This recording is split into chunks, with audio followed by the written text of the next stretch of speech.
G'day there guys, Marky here, and welcome back to another episode of r/relationship advice. With that said, I want you to sit back, relax, chuck a prawn to the barbie, and let's get right into it. Posted by user ThrowRA2eBird, titled, My 20 male, ex-crush 20 female is trying to end my relationship with my girlfriend 20 female after all these years. Why is she doing this? I've had a crush on this girl since elementary school. We were close friends, and I confessed my feelings to her when we were 13. We got together, but things changed in high school. She was always popular, but she became even more so in high school. She started to act cold and distant with me. She made me feel like I was not that special to her anymore. She probably thought that dating me would ruin her status or something. That's what I felt when I tried to talk to her in private. She would always be aware of her surroundings. And I was not popular. She dated and broke up with 3 popular guys during high school, and I was still not over her. Her third guy in high school left the country because his parents got a job offer abroad. Fast forward to college, in the first year of college, she dated a new guy and broke up with her third one, and I was still single. But my feelings for her started to fade since we went to different colleges, and not seeing her every day helps me cope with my feeling. I wish it happened sooner because it really affected me in high school. I was often lost in thought and distracted. I'm not complaining though. I had good friends who hung out with me and were really good bros to me. But then in the second year of college, I realized that I had feelings for the girl who was in my first year class. I'd never thought of her that way before, but we got to know each other better and better. We started texting, talking, and hanging out. We became official, and I was happy. My ex-crush started to be friendly with me again. She tried to get close to me, and I ignored her. She didn't like that, so she told my girlfriend that I had a crush on her since childhood. She also lied and said that I was just dating my girlfriend to get back at her or something. My girlfriend was super upset and hurt. She didn't believe me when I told her that it was a long time ago, and I only love her now. The more I tried to explain, the more she pushed me away. I hate what my ex-crush did to me. She sabotaged it. For what on earth was that for? Did she rekindle her love for me after all of these years? I don't understand. I never sabotaged her relationship with those guys that she dated. I respected her wishes and set boundaries. How can I fix this? How can I not let my girlfriend break up with me over this? In the comments, Lirael1992 says, send ex-crush a message explaining in no uncertain terms that you are not now and never will be again interested in her, and her behavior towards the woman that you love has cemented that you don't even want to be friends with her. Tell her that you and your new girlfriend, with whom you are deliriously happy, will be blocking her and will be ignoring any further attempts at communication. Then show your girlfriend the message. She never loved you. You were always her fallback plan if nothing else worked out. She's pissed you are no longer her fallback guy, so she seeks to ruin you into feeling worthless, then she'll use your shit against you so you'll be there until she finds someone better. She's doing it because you were the safety backup, always there to boost her ego, liking that you hopelessly dreamed of her. She can't stand being replaced, even though she doesn't want you for herself. Take comfort in the fact that she will never be happy with any partner since there is a pus-filled boil where her soul should be. Do it in writing so you have evidence, or record the phone call, or have girlfriend listening in on speakerphone. You should confront her anyways to find out why she did this. Has she explained or talked to you about why she did this? I'd even tell your girlfriend that she should come with you when you confront ex-crush so that she knows exactly what is going on. And now, onto the update. I decided to follow the majority of you and block my ex-crush from my life. I also circled the wagons with our mutual friends, and I told them what she did. Most of them were supportive and understanding. Some of them were surprised and disappointed in her. A few of them tried to defend her and said that she was just confused or jealous. I don't care about her reasons. She crossed a line and she hurt me and my girlfriend. I sent her a final message before blocking her on all social media. I told her that there is no such thing as me and her. I respect our time together as acquaintances when we attended the same K-12. Nothing more and nothing less. I told her that I love my girlfriend and that she should leave us alone. I also told her that she needs to work on herself and stop being so manipulative and selfish. After I sent her the final message, I took a screenshot of it and sent it to my girlfriend. I wanted to show her that I was serious about cutting off my ex-crush and that I had nothing to hide from her. I also sent a message to my girlfriend and apologized for everything. I told her that I love her more than anything and that she is the only one for me. I told her that I blocked my ex-crush and I cut off all contact with her. I told her that I understand if she needs time and space to process everything, but I hope that we can work things out. She replied to me and said that she was glad that I blocked my ex-crush. She said that she was hurt by what she did, but she also trusts me and believes me. She said that she loves me too and that she wants to stay with me. She said that she needs some time to heal, but she is willing to talk with me and see me again. I'm so relieved and happy that she didn't break up with me. I love her so much, and I don't want to lose her over something stupid like this. I'm going to do everything I can to make her happy and secure in our relationship. Thank you again for your support and advice. You guys are awesome. In the comments, just to be clear, your ex-crush is 100% going to contact your girlfriend and attempt to start more shit. When that happens, and it will, stay calm. Try to get the ex-crush on speakerphone while your girlfriend is there and get her to admit what she is doing. What exactly did you have to apologize for, OP? It seems to me that you are just as much a victim as your girlfriend is in this situation. OP probably feels guilty by association, feels that if they didn't do something many years ago before they got together with their girlfriend, she wouldn't need to have dealt with this conflict that stemmed from a former spark. In order to feel some semblance of control, people will go into that "I could have done X or Y and then it wouldn't have happened" mindset. OP just needs to realize that what happened wasn't predictable, not something they could have known would happen, and tell themselves the threat is over, we are fine/free. Could be like, "I'm sorry that this happened in general" kind of thing, but that's kind of what I figured. It's not necessarily your fault that people from your past showed up and acted like jerks, but apologizing for the mess they make is reasonable. Did your girlfriend apologize for not believing you? Yeah, I'm wondering the same. Why is OP treating this like he dodged a bullet and is profusely apologizing to his girlfriend? Am I totally missing what OP did to warrant apologizing like this? He's acting like this because he's young, in love, and perhaps a bit uncertain since this is his second relationship. It doesn't matter that it wasn't his fault or his wrongdoing, because in his eyes, his past is what hurt his girlfriend. When difficult people in your life cause harm to your loved ones, it can be difficult not to feel responsible. It takes time and experience to understand that you are not responsible for others' actions. Our next post is by user Raid Star, titled, "My 37 male, ex-wife 30 female, is about to be homeless and is asked to live with me and my son." Well, buckle up, friends, because my life's fever dream is about to get weird. I will be as brief as possible, but I am still trying to figure out what to do here, which is why I'm posting. Also, to preface, I am leaning toward no, but I wanted to see if I was missing anything. And this is wild. A brief backstory. 3 years ago, during COVID, my ex-wife Petunia cheated on me. We have one young son and have been married for 7 years. I tried to work things out, but her mum convinced her she cheated because she was unhappy with me. It was a very high conflict divorce, and at first, I made a few bad decisions. Trust, letting her have access to our joint bank account.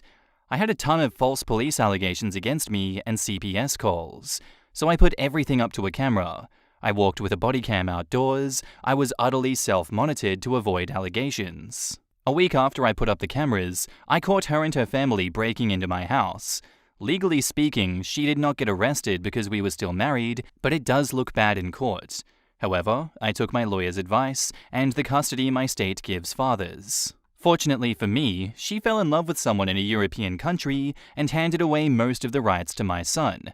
Most, as in I got full custody, but she retained legal custody, i.e. she could pull him out of school or get his medical records, etc.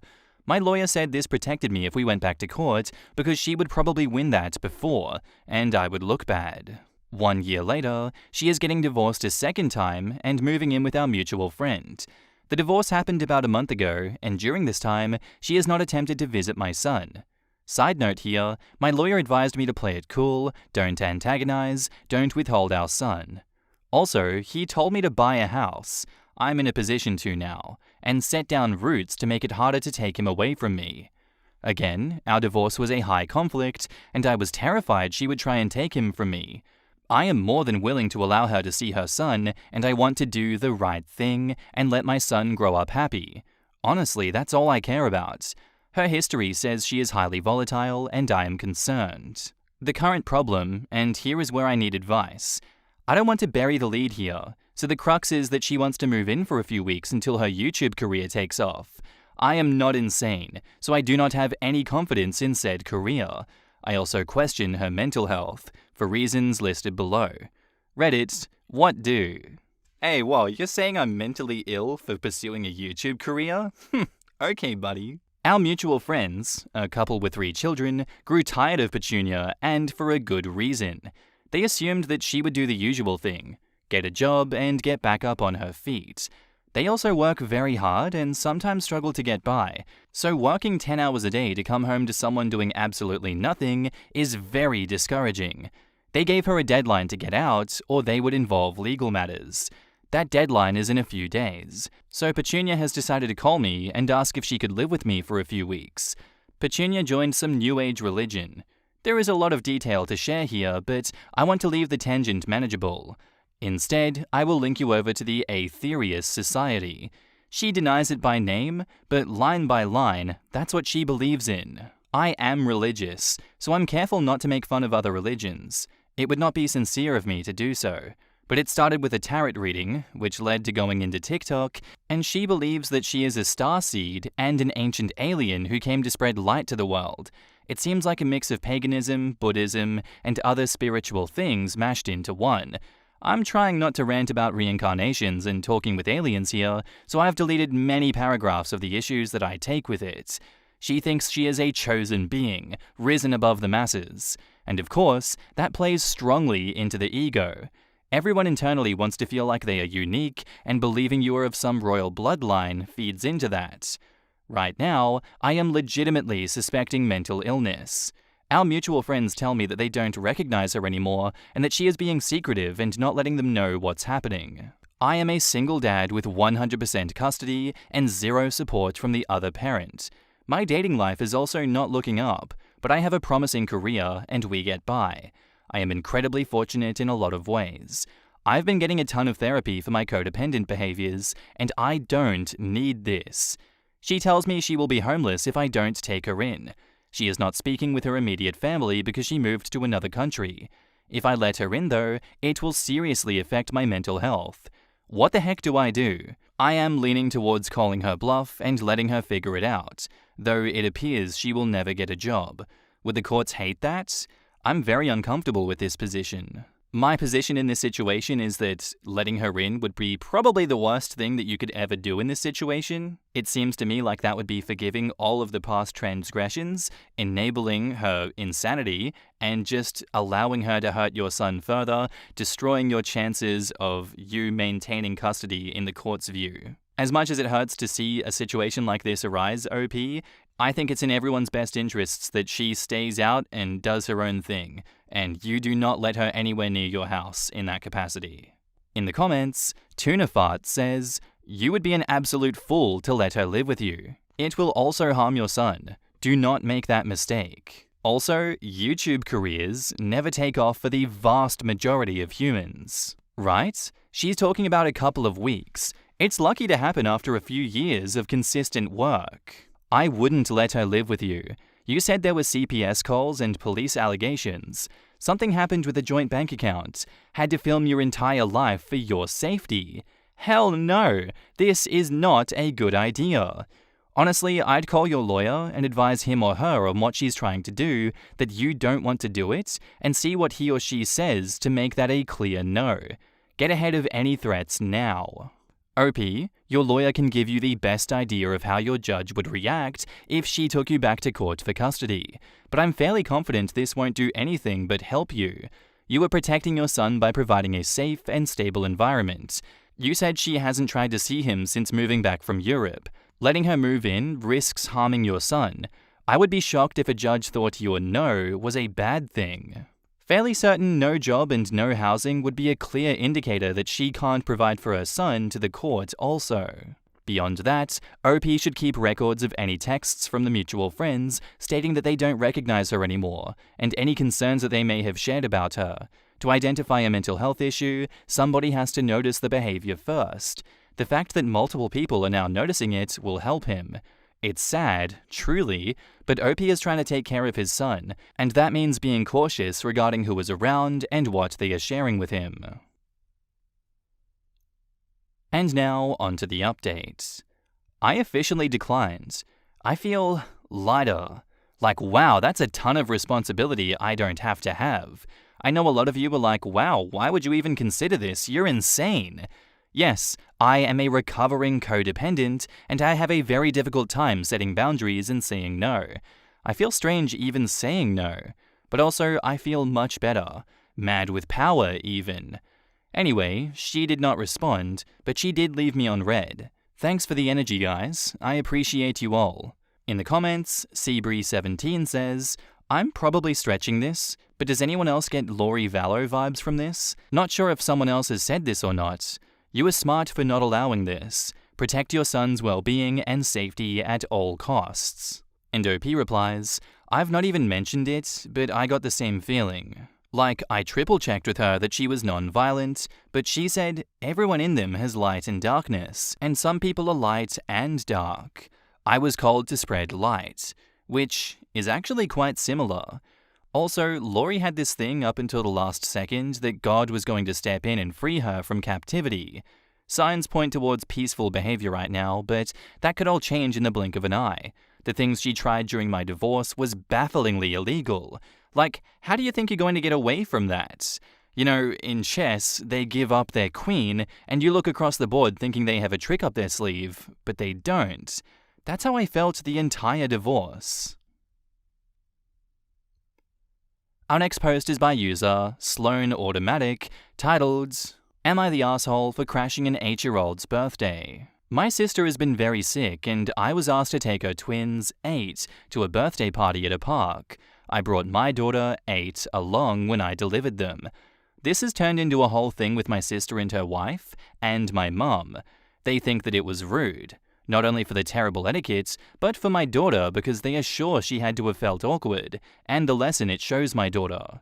Communication and coordinating has been really hard these last couple weeks, as they have so much happening while her brain function is not great.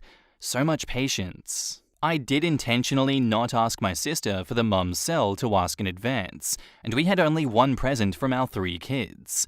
I had about an hour notice that the party was happening. I felt that a polite apology as we walked in would be better than giving my sister another task.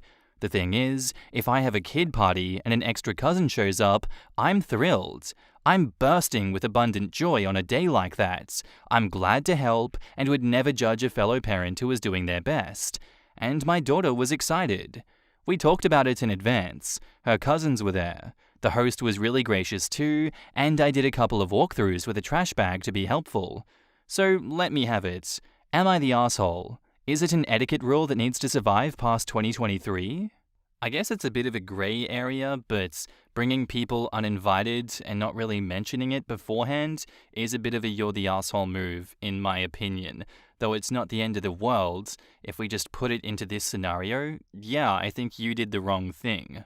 In the comments, Shitsuri says, yes, I would say you're the asshole for bringing an uninvited kid to a birthday party. It's not the end of the world, but it is rude, and like you said, probably not very comfortable for your own kid. OP knew what she was doing, and that's why she kept it from her sister that she was bringing along her daughter. This is a classic case of, yes, this is asshole behavior, but I did it, so it mustn't be. Sister just got out of a coma, my dude. I think they didn't want to bother her. Slight you're the asshole. Just because you would be fine with other kids showing up to your daughter's birthday party does not mean that other people would feel the same. The fact you purposely chose not to check in with the parents hosting was a little disrespectful. Getting her number and sending a text is not that much work. I don't think RSVPing is etiquette to the past, it is respectful to the hosts. Only caring that his daughter had fun and not how it affected the parents, the birthday kid, or the cousins is quite telling too. Well, I wouldn't care, but my daughter had fun. That his justification was so self-focused so consistently in such a short post seems like much more than a coincidence to me. You're the asshole. Quote, I did intentionally not ask my sister for the mum's cell to ask in advance, and we had only one present from our 3 kids. You purposefully didn't ask and not even pick up a gift. It was late notice, but why not drop the girls off and take your daughter somewhere else? The kid didn't invite your daughter and possibly doesn't even know her. The parent of the birthday kid potentially planned for a specific number of kids. What if they didn't have enough food, goodie bags, cupcakes, cake, etc.? You missed the comment where he said he didn't ask his sister because she has only just come out of a coma and has horrific anxiety with everything, and it's uncertain if she is going to make it. I think that it's also a pretty safe bet that he didn't want to just leave the twins there to not stress out his sister. Pretty understandable that he wouldn't want to add any stress to her recovery, and given that he had an hour notice that he would need to take the twins, he's already giving up a chunk of his day to look after kids that are not his with zero notice. Is it not ideal to bring an extra kid without checking? Yes. Is it completely understandable given the circumstances? Yes. Not the asshole. And that's where I'm going to end today's episode, guys. I do hope you enjoyed. If you did, let me know what you thought of it down below, and I'll see you in the next one. Bye.